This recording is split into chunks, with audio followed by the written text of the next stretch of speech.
estos momentos de servicio a nuestro Dios y seguimos adelante con la exhortación o la enseñanza y traigo un tema que dice así: ¿a quién se debe temer? En este caso leímos una porción de las Escrituras en Primera de Reyes 19 y quería leerle también unos versos acá en Segunda de Reyes 17, 32 y 33. Si alguien quiere saber el contexto de este texto, debe leer el capítulo completo, porque este texto está hablando de cómo se aprende a venerar a alguien y a servirle a otro. Y dice así: veneraban también a Yahshua y se hicieron sacerdotes en los lugares altos tomados de entre ellos, que oficiaban por ellos en los templos de los lugares altos. Reverenciaban a Yahshua y servían a sus dioses según el rito de las naciones de donde habían sido deportados. Bendito el nombre de Jesús. Entonces aquí encontramos que esto pasó con la gente, que un rey que tomó al pueblo de Israel cautivo y trajo de su gente, y salieron fieras de la montaña y lo estaban matando. Entonces se dieron de cuenta que ellos no servían al Dios de esa tierra. Encontramos que trajeron sacerdotes que les enseñaron el culto al Dios de la tierra y ellos aprendieron a venerar, pero servir a otro. Que es el problema que tenemos hoy en día, el temor que ha sembrado la humanidad a lo que no se debe temer. Si miramos, cuando se habla de temor, es infundir algo que puede ser cierto o no puede ser cierto, no en el presente, sino en el futuro, y muchas veces en el presente. Porque si miramos miedo, miedo es completamente presente. Y si usted mira miedo, miedo como tenían los fariseos, tenían miedo servir a Dios. ¿Por qué? Porque el concilio los podía matar, desterrar, acabar con ellos. O sea, era miedo legítimo, personal, que es obvio que se ve al frente, a el temor que se siembra sin conocimiento o sin servicio. Bendito el nombre de Jesús. Voy a leer aquí un tema donde se tiene miedo. Juan 19:38. Después de esto, José de Arimatea, que era discípulo de Yahshua, aunque en secreto por miedo a los judíos, pidió a Pilato autorización para retirar el cuerpo de Yahshua. Pilato se lo concedió, fueron y retiraron el cuerpo. O sea que había miedo. ¿Por qué? Porque todos los que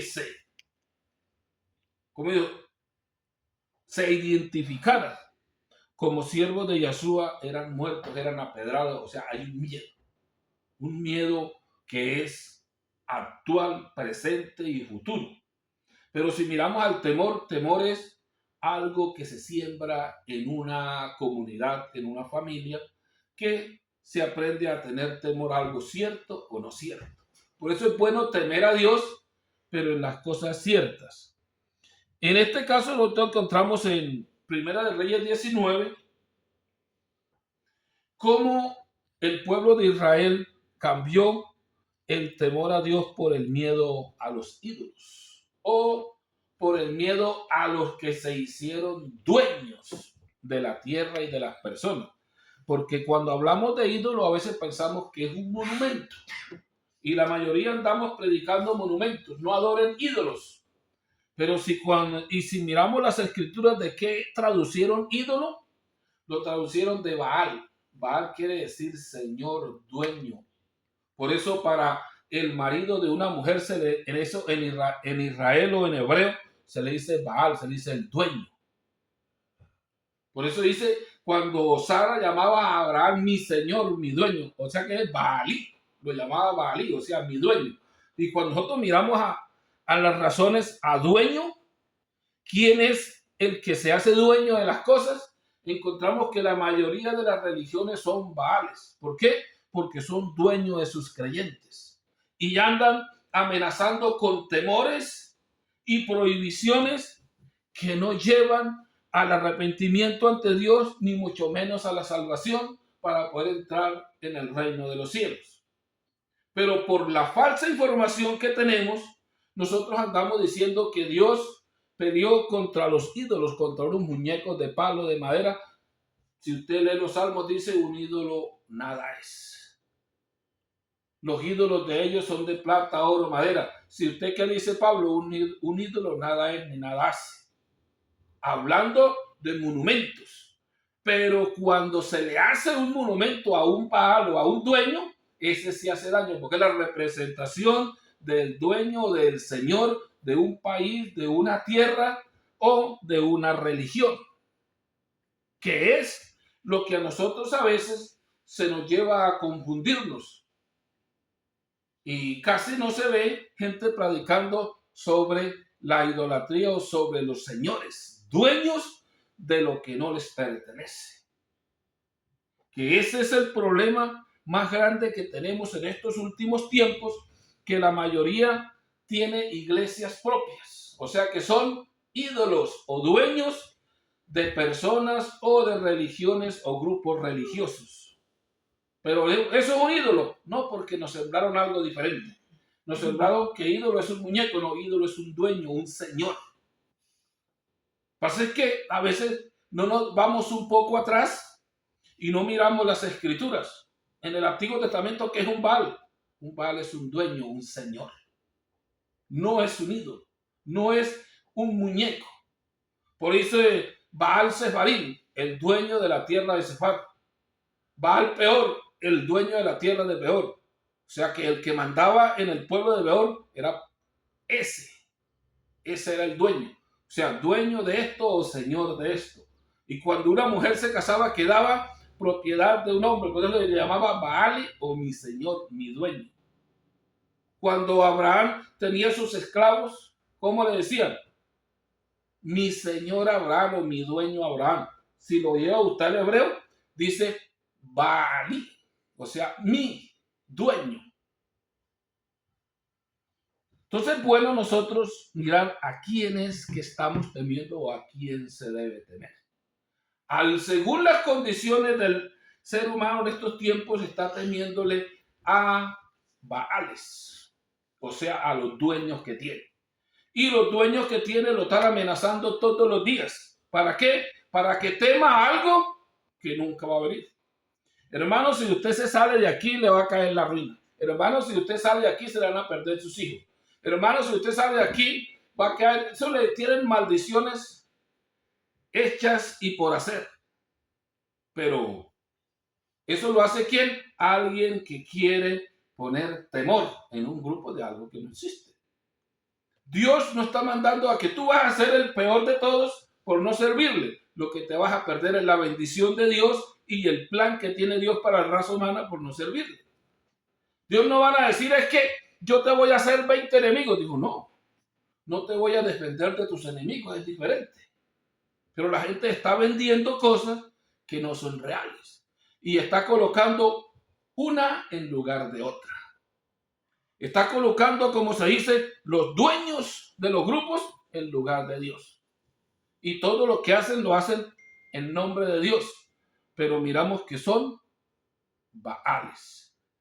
Porque si vamos a decirle la traducción que tenemos, son ídolos, no son Baales, son dueños de grupos, comunidades, departamentos, países y imperios. Por eso yo decía, ¿cuál es el Baal del mundo así? El dueño de casi la mayoría del mundo es la Iglesia Católica. O sea, el Imperio Romano es el Baal o el dueño. Y si miramos, seguimos ahí cantidad de religiones, ¿quién es el dueño de tal? En Estados Unidos hay estados que hay un dueño quien pertenece. Usted va a algunos estados y el diezmo se lo sacan por nómina, porque en unas partes son testigos de Jehová, en otras partes son musulmanas, Pero si usted mira, ese es lo que nosotros no entendemos. Ídolo no es el muñeco, ídolo es el dueño, el Señor, el que manda.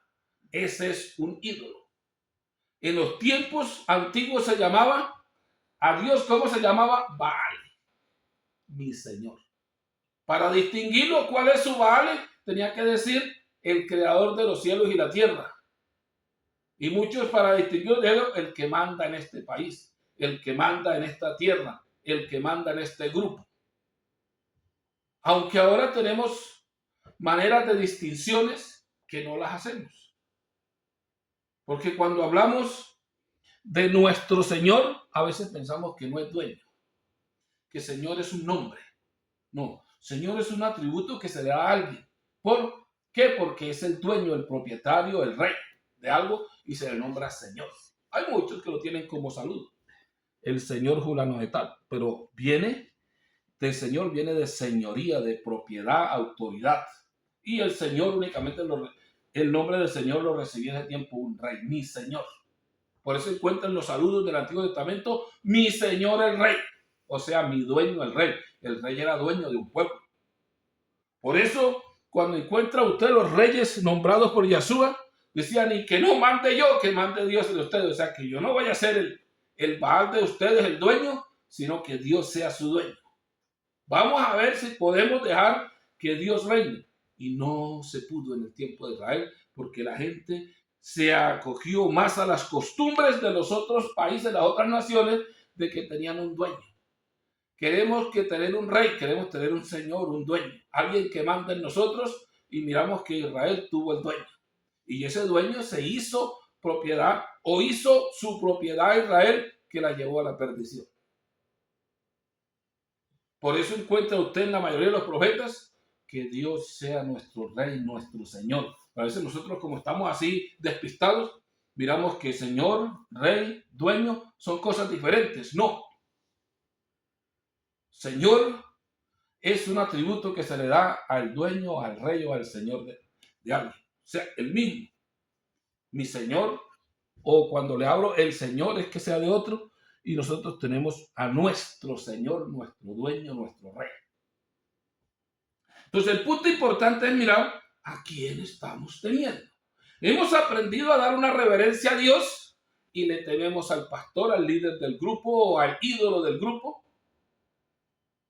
Volviéndole a recordar que ídolo es el que tiene propiedades, el que se hace dueño de lo que no le pertenece, el que humilla a las demás ¿con qué? Con temor. Si usted mira el temor, la mayoría de temor que decimos en realidad es diabólico. Y a veces dice, no, en el diabolitismo, todo el que se entrega al diabolitismo tiene que entregar hasta su familia, matar hasta su familia, matar a quien sea, porque ya usted dio la orden o dio el mandato de que si usted no obedece, le acaben con todo. Eso es diabólico. Por eso cuando habla Santiago de eso, los deseos de destrucción del uno al otro, ellos son diabólicos, mundanos. Porque Dios nos mandó a vivir en comunidad. Cosa que la gente de hoy en día no sabe ni qué significa comunidad. Y de ahí viene la palabra comunismo, comunidad. Pero la gente ahorita le saca un énfasis diferente. ¿Qué es el comunismo? Quitarle a usted la tierra. No, eso es el imperialismo. Pero la gente le sembró que era eso. Lea la Biblia. ¿Por qué sacó a Israel a vivir a un desierto? Que aprendieran a vivir en una comunidad. ¿Qué dice la Biblia antigua de dentro? La Keilah, la comunidad de Dios. Keilah. No habla de una iglesia, un grupo, habla de la comunidad, de los que aprendieron a vivir en comunidad por agradar a Dios. En el agrado a Dios no se le quitaba las cosas a la gente la daba y no se permitía que llegara al otro a la pobreza extrema. No se le quitaba nada a nadie. Pero el imperialismo sí lo hizo en los tiempos antiguos. Y la misma Biblia lo tiene escrito y amontonaban tierra y tierra y tierra sin poder disfrutar de lo que tienen y pensando que son eternos, amontonando riquezas únicamente. Y a eso se le llama comunismo, no, eso es imperialismo. El comunismo o la comunidad, si usted lee Hechos 4 y 5, cómo empezó la nueva iglesia de nuestro Señor Yeshua. Empezó en comunidad, la gente se repartía las cosas y que el que tenía necesidad le daban. O sea que usted entregaba la heredad para repartirla a los necesitados, no le quitaban nada. No le estaban diciendo usted tiene que... Jesús sí lo impuso como ley. El que tenga 2 capas, pues que le regale una al que no tiene. Y a eso a veces, ¿qué le llamamos?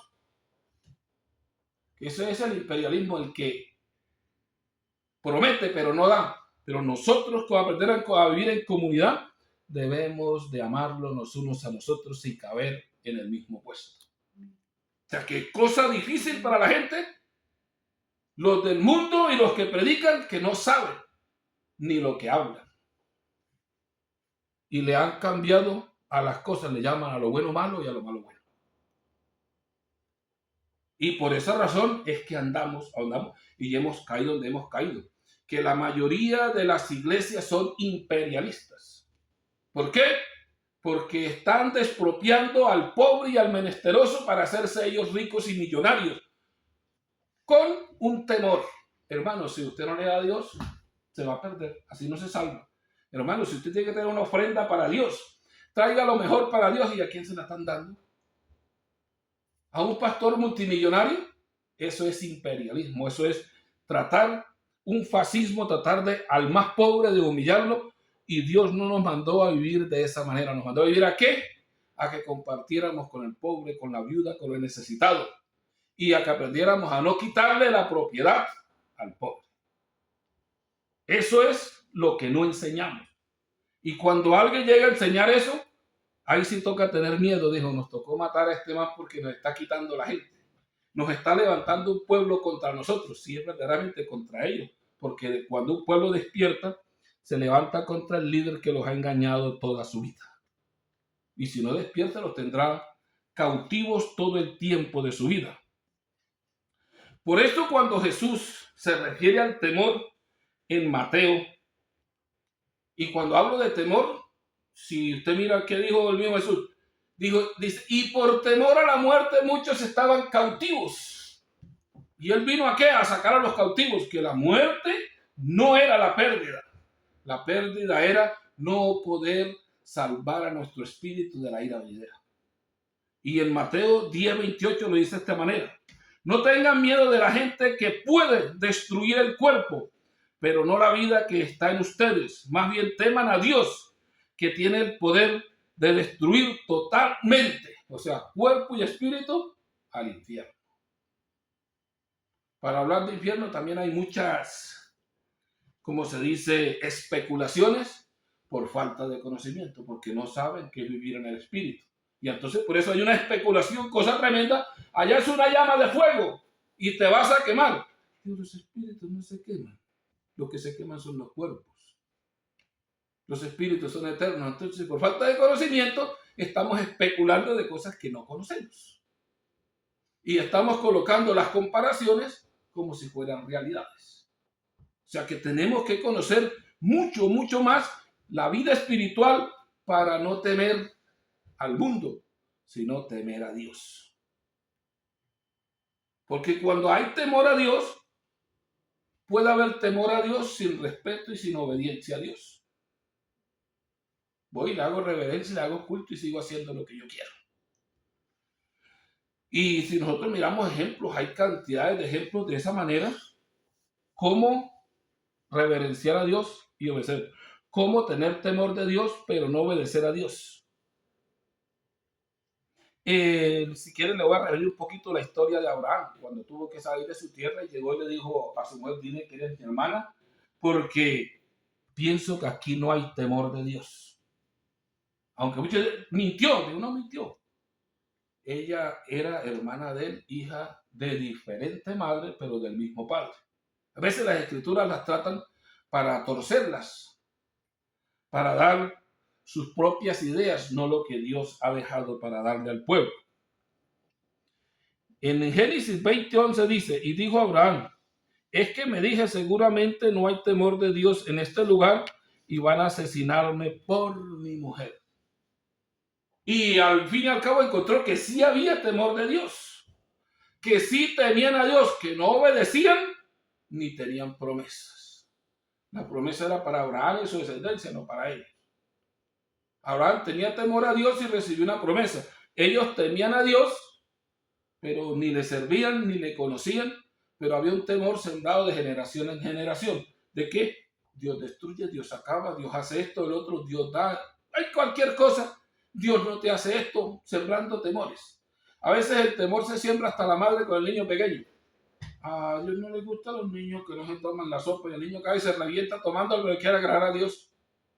Es vergüenza una madre enseñar esa, meter un temor falso entre un niño que está recibiendo las cosas, que debía decirle la verdad, por qué es que se debe temer a Dios y cuál es el temor a Dios.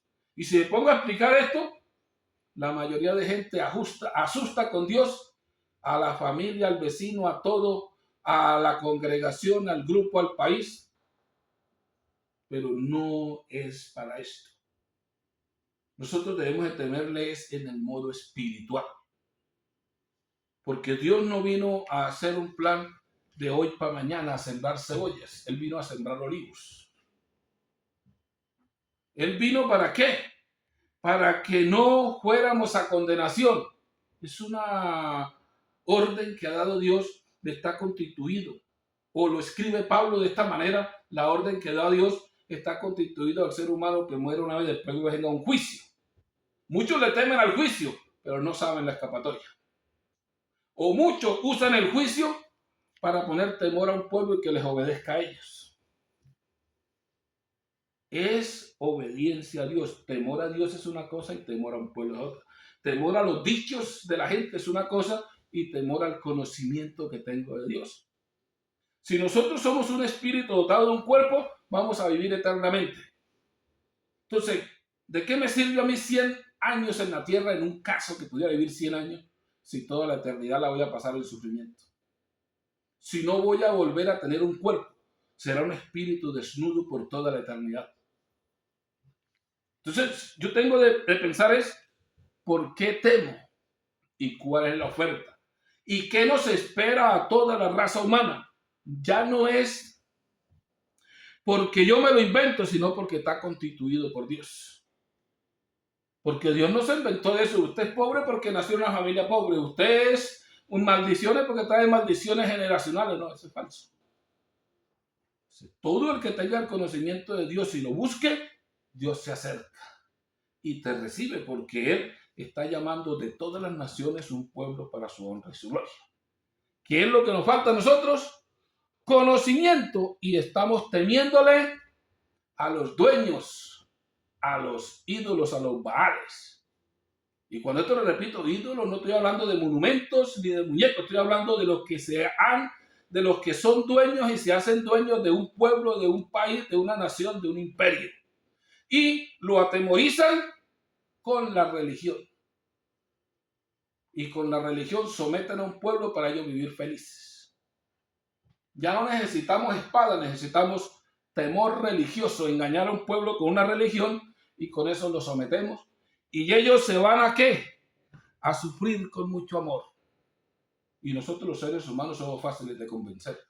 A veces pensamos, no, fáciles. Cuando habla Pablo sobre esto, dice, y cuida de la mujer como a vaso más frágil. No es que el hombre sea indestructible, no, más. El ser humano es frágil, fácil de convencer, fácil de esclavizar, fácil de torcer. Por eso cuando Pablo regresa de los Corintios, ¿por qué regresó? Dijo, temo que Satanás de pronto nos haya engañado así como engañó a Eva.